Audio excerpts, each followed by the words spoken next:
cierren sus Biblias, mis hermanos. Les voy a pedir que la tengan abierta ahí en este pasaje.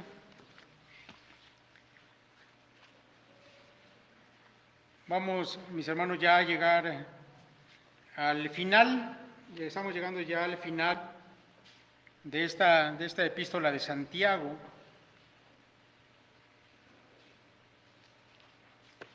Ya, mis hermanos, hemos dicho que esta es una carta principalmente práctica, y Santiago, para poner fin a su escrito, lo hace de la misma manera. Él no varía, sigue dando exhortaciones y mandamientos prácticos para sus lectores hasta el final de su epístola. Mire, quiero que ponga atención. Vamos a estar ahí a partir del verso 12. Ese verso 12 de este capítulo 5 comienza diciendo, pero ante todo, mis hermanos, esta frase que no es una frase muy usada en otras epístolas, es característica de Santiago solamente, pero ante todo, es la manera en cómo se nos indica que Santiago está llegando ya a la parte final de su epístola. A diferencia de otras cartas, Santiago no nos va a dar una serie de salutaciones, de despedidas, no es así. Solamente con esta frase nos indica que estamos llegando al final, a la culminación, y va a terminar dándonos instrucciones prácticas. Esa es la manera que él emplea. Mire, quiero mis hermanos, plantear cuál va a ser el tema de toda esa predicación. Santiago, mis hermanos, recalca un tema que ha sido importante a lo largo de toda la carta, y ese tema, mis hermanos, como ya tuvimos oportunidad de verlo, tiene que ver con el uso de la lengua. Él va a culminar su epístola con 5 cosas importantes. Yo me atrevo a decir que son vitales o determinantes de la vida cristiana, que tienen que ver con el uso de nuestra lengua. Y en este párrafo que acabamos de leer, mis hermanos, vamos a encontrar 5 cosas que son las siguientes y sobre las cuales vamos a predicar hoy. Número 1, el cristiano debe decir siempre la verdad. Número 2, el cristiano debe usar su lengua para orar. Número 3, debe utilizar su lengua para alabar a Dios. Número 4, debe confesar sus pecados. Y número 5, debemos usar nuestra lengua para exhortar al hermano que se ha desviado. Vamos, mis hermanos, a ir a estas 5 cosas que tienen que ver con el uso de nuestras palabras. Vamos a comenzar, pues, por la primera, que tiene que ver con decir siempre la verdad. Así que vayamos allí al verso 12, dice así, pero ante todo, hermanos míos, no juréis ni por el cielo, ni por la tierra, ni con ningún otro juramento, sino que vuestro sí sea sí y vuestro no sea no, para que no caigáis bajo acusación. Leí de la Biblia textual este párrafo muy parecido, con muy poca variante de nuestra Reina Valera. Ahora, mire, vamos a reflexionar en esto, mis hermanos, en ese tiempo en el que Santiago está escribiendo, y yo creo que en nuestro tiempo actual también, yo creo que en esto no hemos variado mucho. La gente hace uso de juramentos con la finalidad, sobre todo, mis hermanos, de 2 cosas. Número 1, se usan juramentos para tratar de reforzar nuestro dicho y hacer valer la palabra como algo veraz. ¿Sí? Cuando queremos que nuestra palabra sea tenida por cierta, a veces utilizamos juramentos o se utilizan juramentos, ¿sí?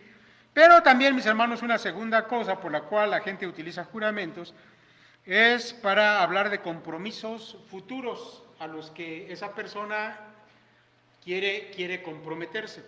¿Sí? No, yo te juro que voy a hacer esto o que haré aquello hoy o mañana, etcétera. ¿Sí? Ahora, mire, déjame decirle que los juramentos, mis hermanos, en sí tienen una finalidad buena. que es dar como un sello de verdad a lo que se dice o a lo que uno se compromete. Sin embargo, mis hermanos, el pecado obra de tal manera sobre las cosas buenas que a veces toma esas cosas buenas y las vuelve malas. ¿Por qué le digo eso? Porque yo creo que hoy en día sabemos por experiencia, sobre todo hablando de gente no cristiana, con la gente que no conoce a Dios, la gente del mundo, que cuando ellos juran, más bien es porque están mintiendo. ¿Se ha dado cuenta de eso? Déjeme darle un ejemplo que se me vino a la mente, es un ejemplo que nos ha sucedido en muchas ocasiones acá, aquí en el templo. No sé si algunos se hayan dado cuenta o no, pero déjeme decirle que hay ocasiones en que vienen personas de allá afuera, tocan la puerta, a veces en domingos, a veces entre semana. Y bueno, uno va, abre, les atiende y ellos normalmente quieren hablar con el pastor o con los líderes de la iglesia. Y la razón de por qué vienen ellos, según su palabra, es porque tienen algún problema y necesitan que uno les ayude. Cuando usted se sienta con ellos y les pone atención, comienzan a contarle una historia. Y mis hermanos, cuando comienzan a contar esa historia, resulta que es una historia muy trágica, de muchos problemas, de muchas situaciones difíciles que están pasando. Y cuando ellos comienzan a hacer eso, nosotros ya sabemos que al final nos van a pedir dinero. Y esto, mis hermanos, ha pasado docenas de veces. Ahora, cuando ellos comienzan a contar esta historia, nosotros ya sabemos que es una historia falsa. Sin embargo, en ocasiones, cuando me ha tocado a mí atender a algunas de esas personas, solamente por probar lo que están diciendo, a veces les pregunto algunos detalles de la historia que me están contando. Y entonces ellos se comienzan a titubear, comienzan a inventar y comienzan a jurar que es verdad lo que me están diciendo, porque ya se dan cuenta de que como que no les cree uno mucho. Al final de cuentas, mis hermanos, su historia es falsa, pero ellos intentan usar un juramento para darle de alguna manera un sello de veracidad, algo que no lo es. Otro ejemplo, mis hermanos, acerca de ahora de los compromisos para los cuales también se utilizan los juramentos, y yo creo que eso nos ha tocado a todos, dígame usted si no. En alguna ocasión a alguien se le ha acercado para pedirle prestado dinero y para convencerlo de que usted termine prestando ese dinero, le juran que se lo van a pagar mañana o en 8 días o en la quincena. ¿A poco no? No, pero te lo juro, mira, en cuanto yo tenga dinero, en cuanto me paguen, yo te devuelvo tu dinero. Ahora, por experiencia, usted sabe lo que es probable que pase si usted presta ese dinero, ¿verdad? Bueno, pues es muy probable que si la persona hasta le dijo, pero te lo juro que, pues que no se lo van a pagar. Por eso, mis hermanos, basados también en la Escritura, en otras ocasiones ya les hemos dicho que si usted va a prestar un dinero, hablando de gente no cristiana, pues usted decida si lo quiere prestar y haga de cuenta pues que ya, ese dinero ya no se lo van a devolver. Si se lo devuelven es ganancia, pero si no, por lo menos ya sabía usted que iba a ser de esa manera. Porque, mis hermanos, cuando hablamos de gente no cristiana, sabemos que esa es su naturaleza, no decir la verdad. Incluso cuando utilizan juramentos. Pero mire, déjeme decirle que cuando estamos hablando de gente que sí es cristiana, cuando estamos hablando de la manera en que los hijos de Dios usan su lengua, mis hermanos, sin duda que sabemos y esperamos también que sea de una manera totalmente diferente a cómo lo hace la gente que no es de la familia de Dios. Mis hermanos, la verdad es lo que debe ser característico de los hijos de Dios, decir siempre la verdad. Recuerde que nuestro Dios es verdad. Jesucristo dijo, yo soy la verdad. Esa es su naturaleza. Nosotros, mis hermanos que somos hijos de Dios, debemos tener también esa característica que tiene nuestro Padre, ser verdaderos en lo que hacemos y en lo que decimos. Pero mire, volviendo mis hermanos al tiempo de Santiago, déjame decirles lo siguiente, mire, entre los judíos, a los cuales muy probablemente Santiago está escribiendo, la mayoría de los lectores de Santiago eran judíos. Él tuvo su ministerio, sobre todo allá en la iglesia de Jerusalén, así que estaba enfocado mucho a gente judía. Bueno, déjame decir que para los judíos jurar no estaba prohibido, y esto se lo tengo que aclarar, porque cuando vamos a las palabras de Santiago, esto debió haber sonado raro para sus oyentes o sus lectores judíos, porque Santiago dice, pero ante todo, hermanos míos, no juréis, ni por el cielo, ni por la tierra, ni con ningún otro juramento. Los judíos que lo escucharon habrán dicho, bueno, esto es nuevo, porque de hecho ellos, los judíos, incluso debían jurar en el nombre de Dios. Eso es lo que marcaba la ley. No sé si usted sabía eso. Digo, tal vez muchos de ustedes que han crecido ya en una educación cristiana, bíblica, han escuchado, bueno, es que no tienes que jurar, no debes jurar por el nombre de Dios. Pero para los judíos de aquel tiempo, mis hermanos, ellos cuando tuvieran que hacer un juramento, debían jurar por el nombre de Dios. Y eso, mis hermanos, no era una blasfemia, no era un pecado, al contrario, estaba establecido en la ley y así es como ellos se debían conducir. Allá en el libro de Deuteronomio, en el capítulo 6, dice lo siguiente, a Jehová tu Dios temerás y a él solo servirás, y por su nombre jurarás. Y esta frase, mis hermanos, se repite más veces a lo largo del Pentateuco, y los judíos lo entendían y lo tomaban en serio, y ellos sabían que no podían jurar por algo menor, y no debían, mis hermanos, jurar por ellos mismos o por otra cosa, sino cuando tuvieran que hacer un juramento, debía ser en el nombre de su Dios. En cambio, ellos tenían prohibido jurar en el nombre de dioses paganos. Allá en el libro de Josué, en el capítulo 23, encontramos lo siguiente. Allí dice, para que no os mezcléis con estas naciones que han quedado con vosotros, ni hagáis mención, ni juréis por el nombre de sus dioses, ni los sirváis, ni os inclinéis a ellos.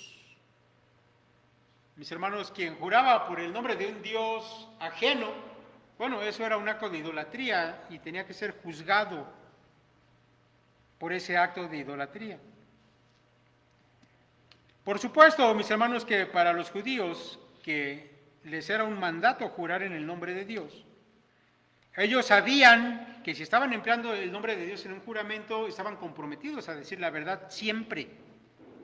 Porque en caso de no hacerlo, entonces ellos sí se hacían culpables de blasfemia y por lo tanto de juicio.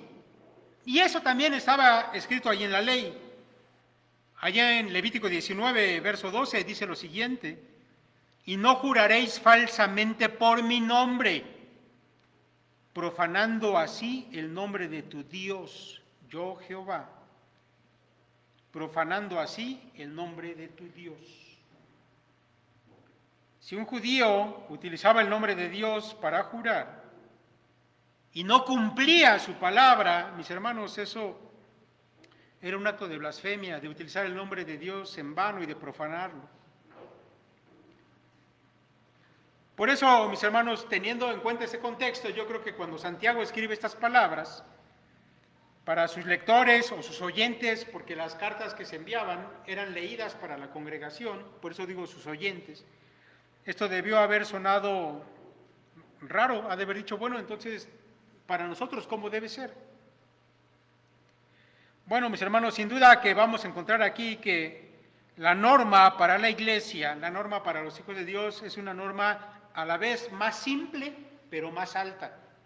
No se requieren tantos mandamientos, no hay tantas leyes, es algo simple, pero a la vez, mis hermanos, pone la norma espiritual más alta.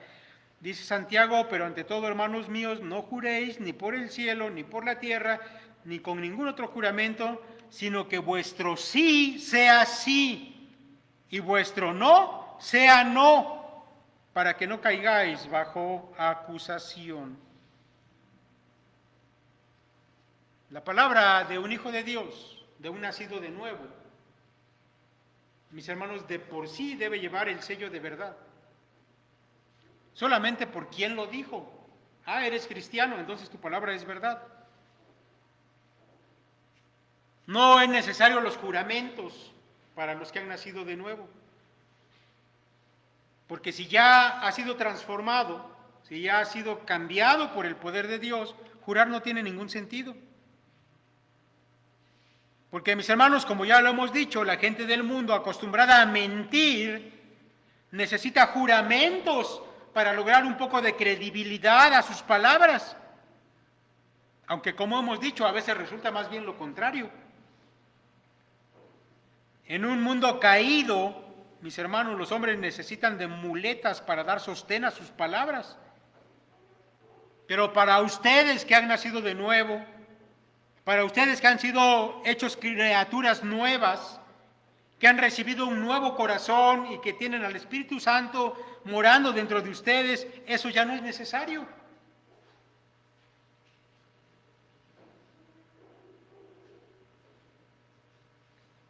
Mi hermano, yo espero que todos nosotros hablemos con verdad siempre. No necesitamos juramentos entre nosotros.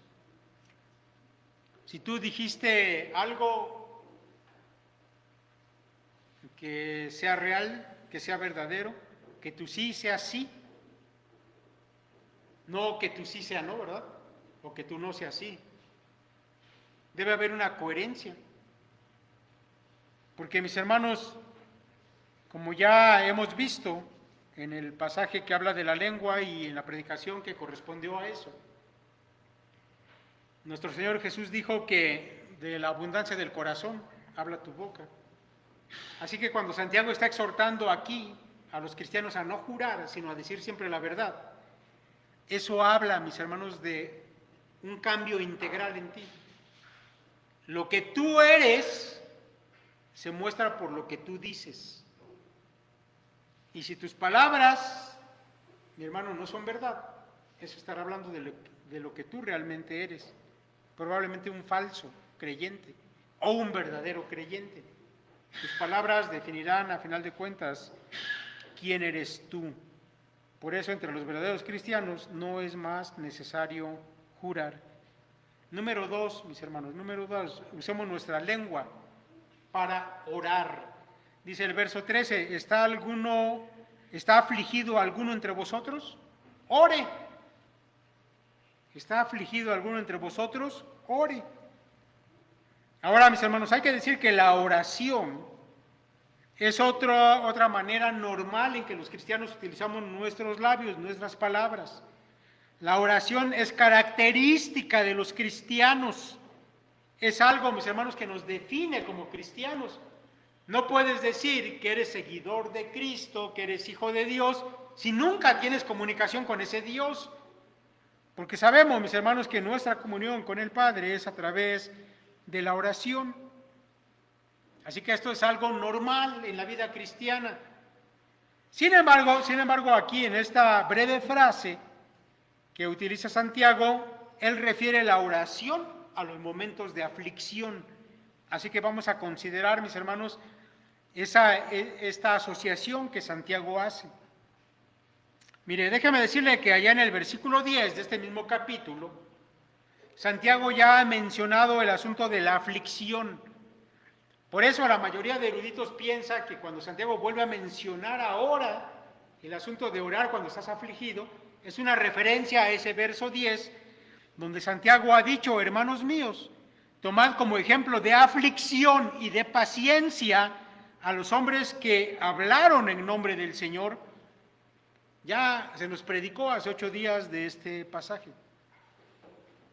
Pero ahora Santiago vuelve a retomar el asunto de la aflicción y lo une a la cuestión de orar. Mis hermanos, si retomamos esa primera idea en el verso 10, de que como cristianos vamos a tener aflicción, la aflicción va a llegar tarde o temprano en nuestra vida, y tenemos ejemplo en los hombres de la Biblia, en los profetas, incluso en otros que no fueron profetas, como Job, que también se menciona aquí, la aflicción va a llegar. Ahora, debemos entender, mis hermanos, que la exhortación de Santiago a orar es una exhortación amplia en cuanto al tipo de aflicciones que vamos a experimentar. Mire, probablemente los lectores de Santiago, los oyentes de Santiago, ya estaban empezando a experimentar algún tipo de persecución o acoso de parte de los no cristianos. Sin embargo, mis hermanos, cuando él habla aquí de aflicción, bueno, nosotros sabemos, mis hermanos, que los profetas a los que él se refiere del Antiguo Testamento sufrieron diferentes tipos de aflicciones, no solamente persecución, diversos tipos de aflicción. Incluso al mismo Job, que se menciona aquí también, bueno, él sufrió también aflicciones de diferentes tipos, aunque sabemos que la fuente era la misma, que Dios había permitido al diablo que pusiera su mano sobre Job y algunas cosas que pertenecían a Job. Las aflicciones que sobrevinieron a este hombre fueron de tipo económico, de pérdidas de familiares, de enfermedades, incluso yo añadiría del fracaso de su matrimonio, porque cuando vinieron las pruebas, su mujer evidenció lo que realmente era, una mujer sin temor de Dios, que le dijo a Job, pues ya maldice a Dios y muérete. Todo esto sobrevino en Job, mis hermanos, todo este tipo de aflicciones. De manera que la exhortación de Santiago, mis hermanos, realmente tiene un contexto amplio. Porque también incluso pudiéramos añadir que a través de lo que ha dicho en esta epístola Santiago de sus lectores, sabemos que ellos estaban enfrentando diversas cosas. Por ejemplo, allá en el capítulo 1, verso 2, se habla de que ellos estaban pasando por pruebas diversas, y ante esas pruebas ellos deberían pedir sabiduría para saber cómo enfrentar esas pruebas diversas. Y cuando vamos allá en el capítulo 5, los versos 1 al 6, se habla de que muchos de los hermanos pobres estaban sufriendo injusticias a manos de hombres ricos que se aprovechaban y les explotaban también. Así que es un marco amplio en cuanto a las aflicciones que estaban pasando a aquellos cristianos. Ahora, mis hermanos, la recomendación de Santiago, la exhortación que él da, es que el cristiano debe saber que tiene a la mano la oración, que es una herramienta esencial para su vida. Y, mis hermanos, el tiempo de aflicciones es un tiempo también para orar. Cuando la aflicción llega a tu vida, mi hermano, antes de buscar cualquier otra cosa, lo que tú tienes que hacer es venir y hablar con tu Padre. Y lo debes hacer, mi hermano, por dos cosas que yo quiero que no olvides hoy. Número uno, porque tu Padre es poderoso para quitar aquello que te está afligiendo, si esa es su voluntad. Cuando tú vienes y clamas a tu Padre pidiendo ayuda, Él es poderoso para ayudarte y tal vez quitar aquello que te causa la aflicción. Pero, mi hermano, la segunda cosa por la cual debes orar es porque tu Padre también es poderoso para ayudarte a sobrellevar la aflicción en caso de que Él decida no quitar aquello que te está afligiendo, o que decida no quitarlo, al menos en ese momento que te se lo estás pidiendo. Ahora, ¿por qué digo esto? Porque yo creo, mis hermanos, que Santiago sobre todo se está refiriendo a este asunto. Cuando llega una prueba y tú comienzas a tener aflicción en ti, en tu corazón, pero esa prueba es necesario que se desarrolle, va a pasar un tiempo. Y entonces tienes que orar para pedirle a Dios que te ayude a sobrellevarla. Mire, si leemos el verso completo, el verso 13, dice lo siguiente, dice, ¿está afligido alguno entre vosotros? Ore. ¿Está alguno alegre? Cante alabanzas. Ahora yo quiero que vean que Santiago establece un contraste entre dos estados de ánimo. Y de hecho, las palabras griegas que se utilizan aquí hablan de estados de ánimo. Estar afligidos o estar alegres. De eso, mis hermanos, podemos pensar que él se está refiriendo sobre todo a esa oración que nos va a ayudar a sobrellevar ese estado de aflicción, tal vez de tristeza, de sentirnos aplastados por la prueba, porque tal vez el Señor decida no quitar en ese momento aquello que nos aflige. Tendremos que batallar con un estado de ánimo. Mis hermanos, cuando hablamos de las pruebas dijimos que Dios permite las pruebas y que esas pruebas tienen su tiempo y debemos soportar y debemos pedir a Dios sabiduría para saber cómo enfrentarlas, pero es necesario que la prueba tenga su obra completa en nosotros y eso va a llevar un tiempo. Entre tanto, mis hermanos, sabemos que si oramos, Dios nos va a fortalecer, nos va a dar paciencia y nos va a dar paz para sobrellevar la prueba. Ahora, déjeme para terminar citar al apóstol Pablo, que también habla acerca de este asunto. Allá en la epístola a los Filipenses, en el capítulo 4, y le voy a leer un verso que es muy conocido, pero que habla también del tema, y quiero decirle un par de cosas de esto. Mire, dice el apóstol Pablo: por nada estéis afanosos, o sea, afligidos, preocupados, tristes, ansiosos. Eso significa estar afanado.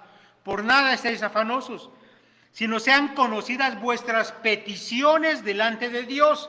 Y escuche cómo dice Pablo aquí: en toda oración y ruego con acción de gracias. Ahora, llama mucho la atención, y los eruditos que estudian a Pablo se preguntan por qué Pablo utiliza tantos sinónimos para oración: peticiones, oración, ruego, acción de gracias. Yo creo, mis hermanos, que tiene su sentido. Mira, cuando tú estás afanado, afligido, triste, presionado por las cosas que están viniendo sobre de ti, tú tienes que orar, como dice Santiago. Pero tu oración, mi hermano, debe ser un ruego, como dice Pablo. Por eso utiliza esta palabra ruego, porque la palabra rogar implica que ores repetidamente. Mira, cuando tú le vas a pedir algo a alguien, no sé, a tu patrón, no sé, que te dé un día que necesitas para hacer unas cosas, no vas y le dices: patrón, necesito un día, y él te dice: no te lo doy, y ya te regresas y te sientas. Y puedes decir: es que le rogué a mi patrón, pero no me lo dio. No. Si estamos hablando de rogar, es un asunto insistente. Es de hacerlo una vez, 2 veces, 3 veces. ¿Por qué, mi hermano, te digo esto? Porque cuando hay aflicción en tu vida y tú vas y oras, debes orar hasta que sientas paz en tu corazón acerca de aquello que te está afligiendo. Ahora, la muestra, mis hermanos, el ejemplo supremo lo tenemos en Cristo nuestro Señor. Cuando lo encontramos allá en Getsemaní y sabemos que su corazón, su alma estaba triste, porque él mismo lo dijo: mi alma está triste hasta la muerte. Él fue y oró una vez, y luego oró una segunda vez, y luego oró 3 veces. Y una vez que su voluntad se alineó con la voluntad del Padre, él se levantó y fue a la cruz, y no volvió atrás, no titubeó, valientemente afrontó el sufrimiento. Porque, mi hermano, su corazón estaba en paz y su mente estaba en paz con la voluntad de Dios. ¿Está alguno afligido entre ustedes? Ore. Ruegue a Dios. Y si Dios no quita esa aflicción, Él te va a dar paz en tu corazón para sobrellevarla durante el tiempo que Él decida que tú estés bajo esa prueba. Número 3. Utiliza tu boca para alabar a Dios.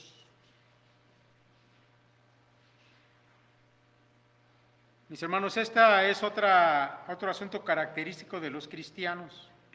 Un cristiano dice la verdad, un cristiano ora, un cristiano alaba a Dios.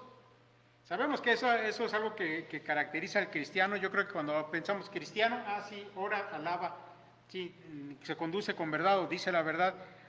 Son cosas, mis hermanos, que yo creo que no son extrañas para nosotros, son características. Alabar a Dios ahora, mis hermanos. No sé cuántos han leído, yo creo que todos, cuántos han repetido, incluso reflexionado y puesto en práctica el Salmo 34, que es un salmo muy famoso. Dice, bendeciré a Jehová en todo tiempo, su alabanza estará de continuo en mi boca. ¿Lo ha dicho? De hecho, hasta lo hemos mencionado en algunas predicaciones, ¿no? Cuando las cosas no van bien, cuando incluso puede ser que estés enfrentando situaciones adversas, David dice, mi boca de todos modos va a bendecir a Jehová en todo tiempo. Yo no dudo, mis hermanos, que muchos de ustedes hayan puesto en práctica este asunto, alabar a Dios en todo momento. Ahora es interesante, sin embargo, que Santiago hable aquí de alabar a Dios cuando hay alegría en el corazón. Digo, eso es algo que parece obvio. Tal vez podríamos decir, bueno, Santiago pudo haber dicho alaba a Dios aunque estés en pruebas. Pero no, Santiago utiliza la parte obvia. Cuando hay alegría en tu corazón, alaba a Dios. Bueno, mi hermano, yo creo que Santiago lo hace con toda conciencia, por la simple razón de que todos sabemos por experiencia que cuando uno está afligido, bueno, uno va corriendo a buscar a Dios, estoy afligido, necesito pedirle a Dios, pero cuando las cosas van bien, hay la tendencia de olvidarnos de nuestro Dios. Si tu día fue un día donde no tuviste problemas, donde todo fue con normalidad, fue bueno, hay un momento en donde reconozcas a Dios y lo alabes por ello, o solamente cuando las cosas van mal te acuerdas de Dios. ¿Está alguno alegre? Cante alabanzas, dice Santiago. Ahora esto, mis hermanos, tiene que ver no solamente con una práctica superficial. Para el cristiano, su relación con Dios debe ser tan real, el cristiano debe estar tan consciente de su relación con Dios, que en ningún momento deberíamos olvidarnos de Él. De hecho, mis hermanos, deberíamos estar en una permanente comunión con nuestro Padre. Desde que tú abres los ojos por la mañana cuando te despiertas, hasta el momento en que cierras los ojos nuevamente por la noche cuando vas a dormir, Él debería estar en tu pensamiento siempre, de manera constante. Mira, el escritor cristiano José Luis Martínez cuenta lo siguiente. Dice él que en los grandes templos incas que hay allá en Perú, dice él, como por ejemplo el de Machu Picchu, no sé si lo han visto en alguna imagen, son paisajes extraordinarios donde están los santuarios ahí de Machu Picchu. Dice él que allá hay santuarios que se llaman Intihuatana, que significa lugar donde se ata el sol. Y en esos santuarios, dice José Luis Martínez, hay como una pequeña columna que señala con su sombra los movimientos del astro, desde un equinoccio hasta el otro. Y allí se han encontrado sogas y otros elementos con los cuales los adoradores del sol trataban de retener a su Dios en la desesperación de que su Dios no los abandonara. Ahora eso es recurrente en las religiones antiguas. El temor de que un día su Dios, en este caso el sol, ya no apareciera, ya no estuviera con ellos, que los abandonara. Y eso creaba en ellos preocupación, mis hermanos, al grado que edificaron altares con esa intención de atar a su Dios para que no se fuera. Bueno, déjame decirle que nuestro Dios, el Dios vivo y verdadero, es lo contrario. Él no se va a ir. Él está siempre con nosotros. Pero mis hermanos, más bien somos nosotros quienes nos olvidamos de Él. Sobre todo cuando nos va bien. Sobre todo cuando nuestro corazón está contento. pero no debería ser así. Uno de los biógrafos de Charles Spurgeon dice lo siguiente. Dice él, Charles Spurgeon era un hombre de oración, que vivía en su espíritu en una comunión constante con su Dios. Según el doctor Theodore Cuyler, en una ocasión mientras iban caminando por el bosque, iban charlando y teniendo una plática humorística. Charles Spurgeon paró de repente y dijo, venga, Theodore, agradezcamos a Dios por la risa. Y allí mismo se hincó y le dio gracias a Dios. A mí me llama la atención eso, mis hermanos. No sé cuántos de ustedes que estén teniendo un día normal, que tengan un momento de risa, que a veces no le damos importancia. ¿Te acuerdas de Dios en ese momento? ¿Lo alabas en ese momento? No solamente el Señor debe estar en nuestra mente en el tiempo de aflicción, también en los tiempos de alegría. No solamente en las cosas grandes y significativas de tu vida, también en las pequeñas. Él siempre debe ser tomado en cuenta por sus hijos. La alabanza a Dios, mi hermano, no necesariamente se da por medio del canto. Por supuesto que si te sientes contento y quieres cantar, canta, mi hermano. Es una muestra, y Pablo lo dice así, que aquellos que son llenos del Espíritu Santo lo demuestran porque hablan y cantan a Dios. Pero no es la única manera, también, mis hermanos, es a través de la oración, que de una forma instantánea, en ese momento tú puedes reconocer el favor de Dios para ti y puedes manifestarle tu gratitud por aquello que te causa alegría en ese momento. El asunto es no te olvides de tu Dios. Número 4, mis hermanos, confesar nuestros pecados. Ahora, yo quiero decirle algo cuando vamos aquí con este punto, porque yo creo que de lo que hemos dicho anteriormente, que son cosas características de los cristianos, no nos queda la menor duda que esperamos siempre que un cristiano diga la verdad, que ore, que alabe a Dios, pero cuando llegamos a la parte de confesar nuestros pecados, no sé qué tan común le parezca a usted como cristiano. Usted que es cristiano, dígame qué tan común es que ande confesando sus pecados, no solamente a Dios, sino a otros cristianos, como lo vamos a ver. Bueno, pues es una exhortación práctica que deberíamos realizar. Ahora ponga atención, dice Santiago, ¿está algún enfermo entre vosotros? Haga llamar a los ancianos de la iglesia y oren por él, ungiéndolo con aceite en el nombre del Señor. Y la oración de fe sanará al enfermo y el Señor lo levantará. Y si hubiere cometido pecados, le serán perdonados. Confesaos pues los pecados unos a otros y orad unos por otros para que seáis sanados. La petición eficaz del justo puede mucho. Elías era un hombre sujeto a pasiones, igual que nosotros, y oró fervientemente para que no lloviera, y no llovió sobre la tierra por 3 años y 6 meses.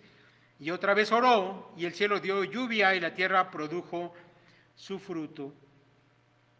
Mis hermanos, este es un asunto muy interesante que va a tomar ahora Santiago como exhortación, y por cierto le va a dedicar más espacio que a los anteriores. Y él comienza diciendo o comienza planteando su asunto con una pregunta. ¿Está alguno enfermo entre vosotros? Bueno, mis hermanos, la enfermedad creo que es común a todos, pero vamos a hablar de una enfermedad especial, no de cualquier enfermedad. Mire, la palabra griega que aquí se utiliza para traducir el término enfermo es una palabra que literalmente significa débil. Lo cual, mis hermanos, alude a la condición de alguien que está extenuado, que está agotado, que probablemente esté en cama a causa de su enfermedad. No es una simple gripa que le dio, no. Es algo que lo ha postrado. Ahora, a eso, mis hermanos, hay que agregar también que aquí estamos hablando de una enfermedad que es consecuencia de pecados cometidos por este enfermo, de pecados de los que no se ha arrepentido y que no los ha confesado hasta esta ocasión. Mire, sabemos que la Escritura nos habla, que la enfermedad puede sobrevenir a los creyentes como un acto disciplinario de parte de Dios por causa de nuestros pecados.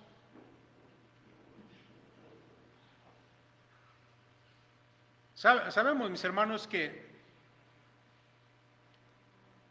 lo normal para el cristiano es siempre ponerse a cuentas con Dios. Pero hay un tipo de pecado que a veces lo retenemos, que no lo confesamos. Y este tipo de pecado puede traer como consecuencia una enfermedad. La Escritura nos habla allá en 1 Corintios, que es una epístola que ya estudiamos, ya predicamos, que la puede volver a escuchar también, acerca de la cena del Señor, que unos estaban o habían hecho un hábito ya, de una mala forma, humillante para algunos hermanos de la iglesia, de practicar la cena, y aquellos ágapes que se llevaban a cabo en esas ocasiones. Y el apóstol Pablo dice, porque el que come y bebe indignamente sin discernir el cuerpo del Señor, juicio come y bebe para sí. Por lo cual hay muchos enfermos y debilitados entre vosotros, y muchos duermen, es decir, ya se murieron.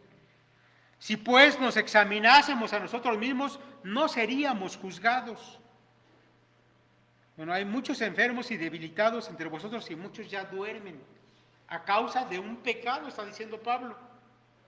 Y luego él dice, si nos examinásemos a nosotros mismos, no seríamos juzgados, es decir, no seríamos disciplinados de esa manera. Por eso, mis hermanos, ya lo hemos dicho, que lo normal en un cristiano es siempre ponerse a cuentas con Dios y hacerlo diariamente. Nunca dejes, mi hermano, que haya pecado sin confesar delante de tu Dios, que te vayas a la cama sin haberte puesto a cuentas con el Señor, sin arrepentirte de algo que le haya ofendido. Porque, mi hermano, puede suceder que vayas acumulando pecados sin confesar, sin pedir perdón, sin arrepentimiento. Pero déjame decirte que hay ciertos pecados que, por el hecho de que son penosos y que además el cristiano no los quiere dejar, deja que se vuelvan parte de su vida. Y esto puede terminar, mis hermanos, en una disciplina severa de parte del Señor, porque somos hijos, por eso nos disciplina. Ahora, dice Santiago, ¿qué es lo que se debe hacer en este tipo de enfermedad? ¿Está alguno enfermo entre vosotros? Haga llamar a los ancianos de la iglesia y oren por él, ungiéndolo con aceite en el nombre del Señor. Y la oración de fe sanará al enfermo. Y el Señor lo levantará, y si hubiere cometido pecados, le serán perdonados. Ahora, cada frase que hay aquí, mis hermanos, es especial. Pero no le vamos a dedicar un análisis a cada una de ellas, porque ya hay una predicación anterior que también pueden volver a escuchar, donde hablamos específicamente de esto de una manera más amplia. Sin embargo, sí quiero hacer algunas señalizaciones de algunas cosas aquí, mis hermanos. Mire, número uno, quiero hacer notar, mis hermanos, que el enfermo, el que está postrado allí en cama, es el que debe tomar la iniciativa para llamar a los ancianos de la iglesia, porque estamos hablando de un asunto de pecado. No es que los ancianos lo van a ver, no, él toma la iniciativa. Ahí dice, está algún enfermo que llame a los ancianos.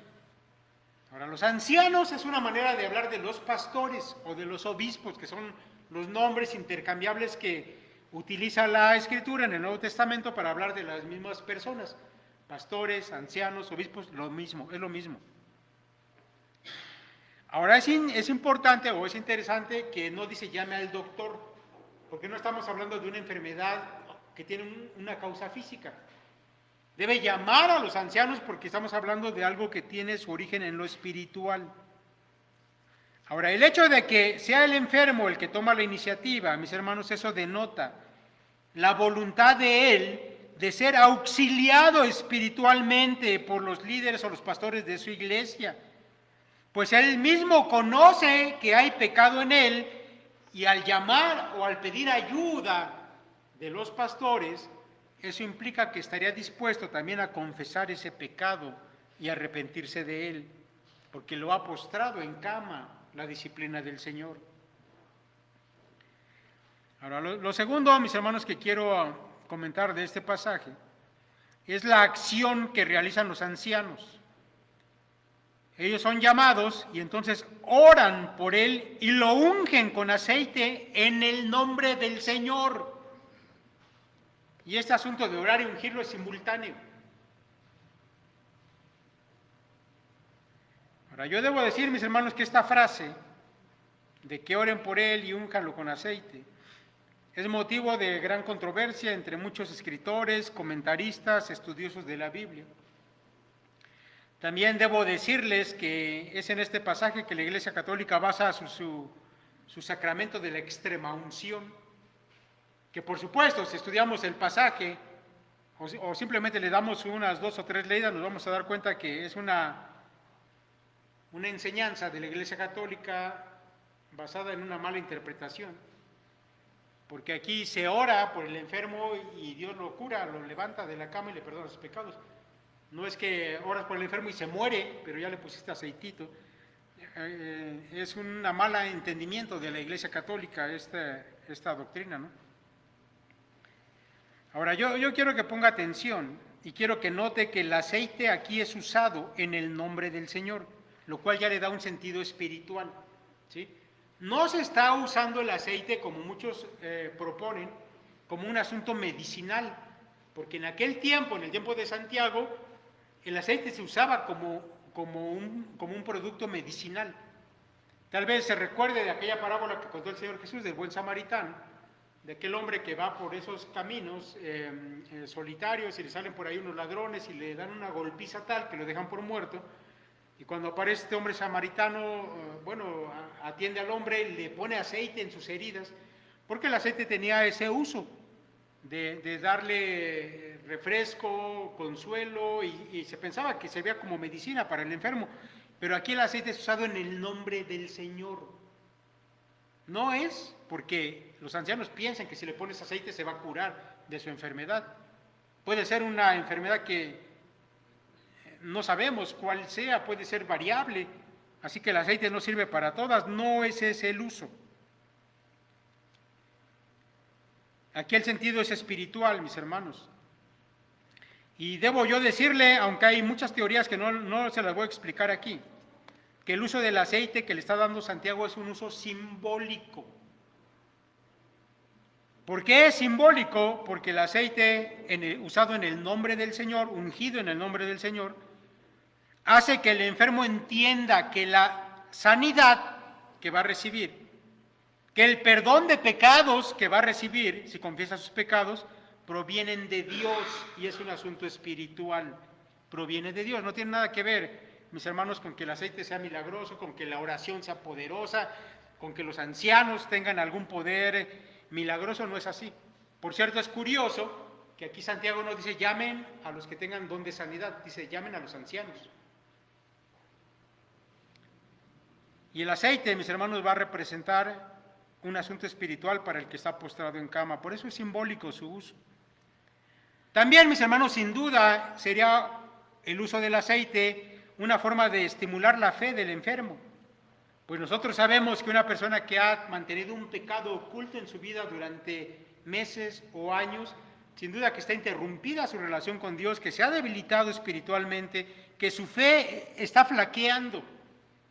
Y el hecho de darle un entorno espiritual a todo este asunto va a ayudar a que su fe se fortalezca. Ahora, mis hermanos, dice Santiago que es la oración de fe y no el aceite lo que da salud al enfermo. El perdón de pecados, mis hermanos, proviene de Dios, no del aceite. Y eso es importante porque si no, muchos se desvían y luego ya les andan vendiendo por ahí que aceitito milagroso para ungirse de no sé qué y no sé cuándo, y la gente lo cree. Pero si fuéramos a la Escritura y viéramos lo que está diciendo allí, sabemos que no es así. Todo esto proviene de Dios. Y la oración, mis hermanos, es usada correctamente en este contexto para levantar a ese hombre que había pecado de su cama. Ahora, todo eso, mis hermanos, da paso a la exhortación que viene más adelante, ¿sí? El asunto de confesar los pecados entre unos y otros. Pero antes de ir a esa exhortación, quisiera preguntar, ¿entre ustedes hay alguien que esté enfermo por causa de sus pecados? Ya dije que decir la verdad, orar, alabar es algo común para un cristiano, pero confesar los pecados no es tan común.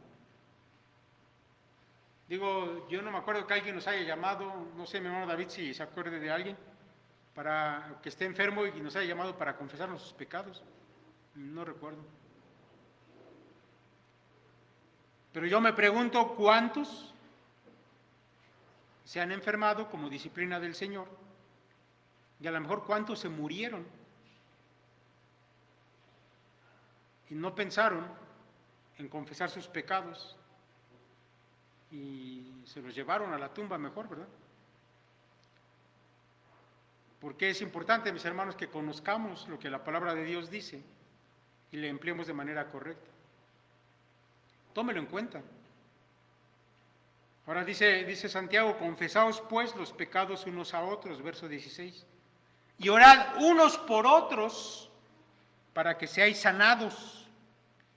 La petición eficaz del justo puede mucho.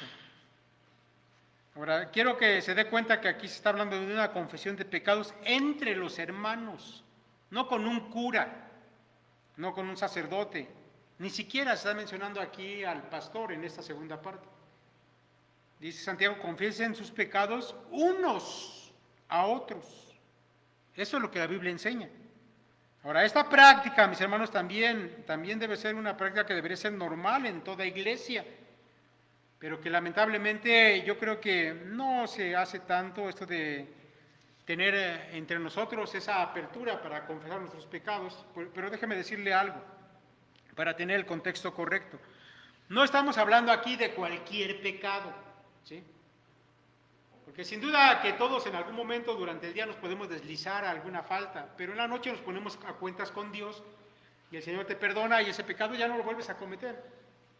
No está hablando aquí Santiago de esos pecados, está hablando de esos otros que a veces nos guardamos, que se vuelven un hábito en nuestra vida. Hay cristianos que han formado hábitos, por ejemplo, de mentir de manera compulsiva. Y mienten. Y cuando se les exhorta a eso, no lo reconocen. Casi les tienes que dar evidencias de que efectivamente han mentido para que acepten su pecado. Hay pecados, mis hermanos, dentro de las congregaciones de carácter sexual y no sabes qué cantidad de pecados de este tipo hay en las congregaciones. Es un índice altísimo, al grado que se piensa que cerca del 99% de los cristianos han caído en un pecado sexual en algún momento y muchos lo han conservado por años. Ahora, ese tipo de pecados sexuales son pecados que no los vas a andar diciendo por allí, que cuesta trabajo confesar. Pero mi hermano, la única manera de salir de un pecado que ya se volvió un hábito en tu vida es confesarlo. Si tú piensas que vas a poder superarlo por tu propia voluntad, estás equivocado. Es probable que venga la disciplina del Señor sobre de ti y entonces cuando ya estés ahí en el lecho, entonces digas, bueno, pues ahora sí, llamen a los ancianos. Pero eso se pudo haber evitado. Cuando haya un pecado, mi hermano, que está volviendo un hábito, que estás batallando con él, que te cuesta trabajo superar ese pecado, no lo dudes. Busca a un hermano de tu confianza, un hermano que sea maduro en la fe, y habla con él y confiésaselo. Y esa es la mejor manera de romper ese poder del pecado, del cual no te puedes librar. Porque ya hay alguien que lo sabe, que va a estar orando por ti, al que le vas a tener que rendir cuentas de cómo has ido dejando ese pecado. Eso cambia la situación. Ahora, como lo he dicho, mis hermanos, esto es algo que debería ser una práctica usual en las iglesias. Yo debo decirles que en el grupo de varones que nos reunimos mensualmente ya estamos llevando esto a cabo. Ya hemos hecho parejas para estar orando y para estar confesando nuestros pecados. porque mis hermanos, esto es necesario para la salud tanto física como espiritual de la iglesia. Por lo cual yo quiero invitar nuevamente a todos mis hermanos varones que no han asistido todavía a las reuniones de los varones, háganlo, mis hermanos, va a ser de bendición para ustedes. La oración, mis hermanos, y la confesión de pecados son de suma importancia y es una manera correcta también y que debe caracterizar el uso de nuestra lengua, confesar los pecados. Vamos al último punto, número 5, y con eso vamos a terminar. Es ya algo muy breve y tiene que ver, mis hermanos, con la exhortación de Santiago a interceder y a exhortar al hermano que se ha desviado. Dice el verso 19, hermanos míos, si alguno entre vosotros se extravía de la verdad y alguno lo hace volver, sepa que el que haga volver a un pecador del extravío de su camino salvará su alma de la muerte y cubrirá multitud de pecados. Ahora, Santiago, mis hermanos, va a terminar su epístola de un modo práctico, como ya lo hemos dicho, así como inició, así va a terminar con exhortaciones prácticas. Y esta exhortación final, mis hermanos, tiene que ver con usar nuestra lengua, nuestra boca para interceder por aquel que se ha desviado, para exhortar, para que aquel retome el camino correcto. Y nosotros, como hijos de Dios, mis hermanos, debiéramos hacer uso de nuestra lengua de manera continua en estas cosas también.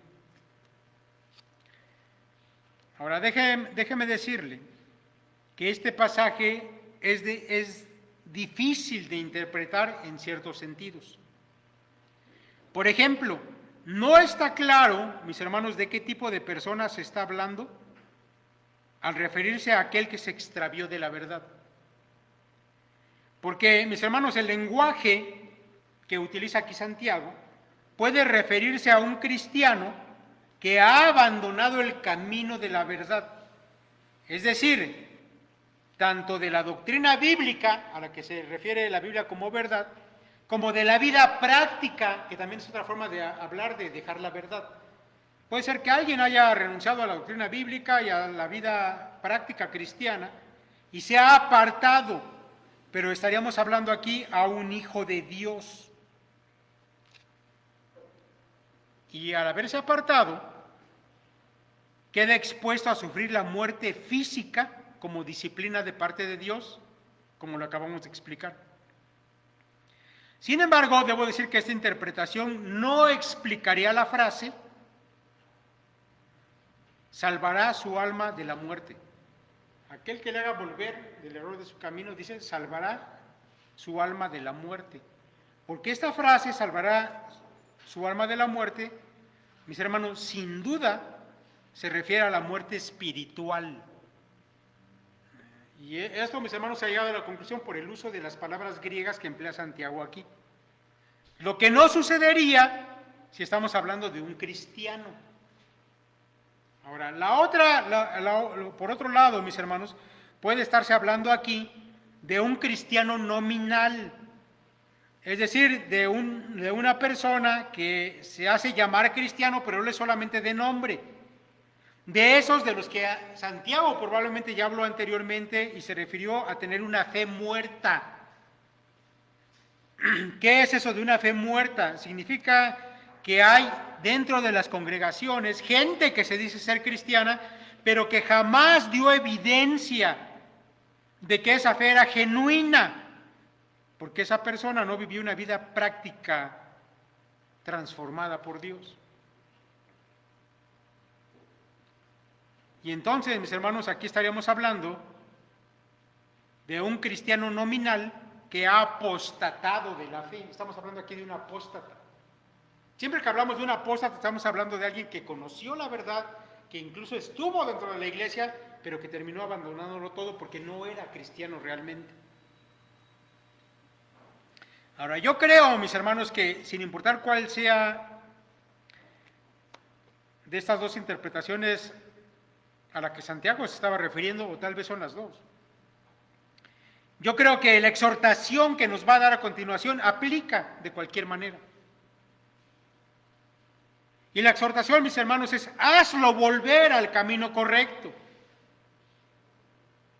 Ahora, Santiago no nos dice de qué manera lo vamos a hacer volver, pero yo creo que eso es un poco obvio, porque las armas del cristiano, las herramientas del cristiano son espirituales. Y realizar esta tarea, mis hermanos, siempre va a ser a través de la oración intercesora. Es decir, ya sabes que había un hermano que ya se apartó, que ya no está viniendo, que anda en el mundo otra vez, ora por él. Otra herramienta es la predicación de la palabra de Dios o la exhortación basada en la palabra de Dios. Búscalo y habla con él. Exponle nuevamente el mensaje de la palabra. Y sin duda, mis hermanos, que la otra parte es el poder del Espíritu Santo que guía a los hijos de Dios. Esta exhortación de Santiago es urgente porque lo que está en juego es el alma del que se ha apartado. Por lo tanto, cuando se convence a ese hombre, a ese pecador, a que regrese arrepentido a Dios, se puede decir que su alma ha sido salvada de la muerte espiritual, es decir, del infierno. Y a través del perdón que recibe, si éste se arrepiente y vuelve al camino, sus pecados van a ser perdonados, van a ser cubiertos. Ahora, déjeme decirle a mi hermano que mientras yo estaba pensando en todo esto, reflexionando en estas palabras de Santiago, yo estaba pensando, y quiero que usted piense también en eso. Desde el tiempo que usted lleva de estar aquí en esta iglesia, no sé, algunos llevarán 2 años, 3 años, otros llevarán tal vez 30 años o más. ¿Cuántos conoce que han venido a esta iglesia, han estado aquí entre nosotros? Algunos los tomamos como parte de esta iglesia y después usted supo que se fueron de aquí y volvieron al mundo. ¿Ya está pensando en alguno? La pregunta es, mi hermano, ¿cuántas veces fuiste y buscaste a esa persona? ¿Te tomaste el tiempo y el interés para orar por él, interceder por la salvación de su alma y para ir y exhortarlo a que regresara? Miren, nosotros tenemos una lista de la gente que ha venido, sobre todo de los que se han involucrado con la iglesia y que después se fueron. Y mis hermanos, en nuestra tarea de pastores, llamarles, es hablar con ellos. Cuando alguien deja de venir, sí nos comunicamos, sí les decimos, hermano, ¿qué está pasando? Algunos regresan, otros no. Pero déjeme decirle que según lo que dice aquí Santiago, no es tarea pastoral exclusiva.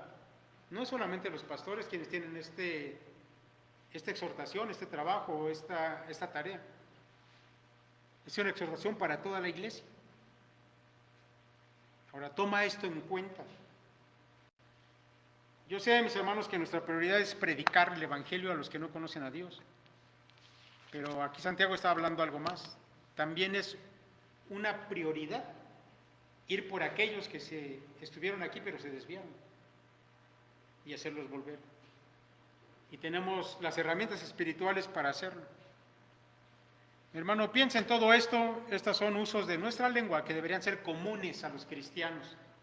Sí, decir la verdad, orar, cantar alabanzas, pero también confesar nuestros pecados y también interceder por los que se pierden y exhortar para que regresen. Sin duda, mis hermanos, que es una manera de glorificar a Dios a través de lo que somos y de lo que expresamos con nuestras palabras. Que el Señor le bendiga, que sea de utilidad para su vida esto, mi hermano, y quiero recordarle que toda esta predicación están allá en el canal de YouTube. Y el hecho de predicar de una manera expositiva toda una epístola, mis hermanos, da un sentido diferente al entendimiento de esa epístola o de esa porción bíblica. Entonces yo le recomiendo, le aconsejo que la vuelva a escuchar completa, toda la predicación de Santiago. Va a ser de bendición para usted. Dios lo bendiga.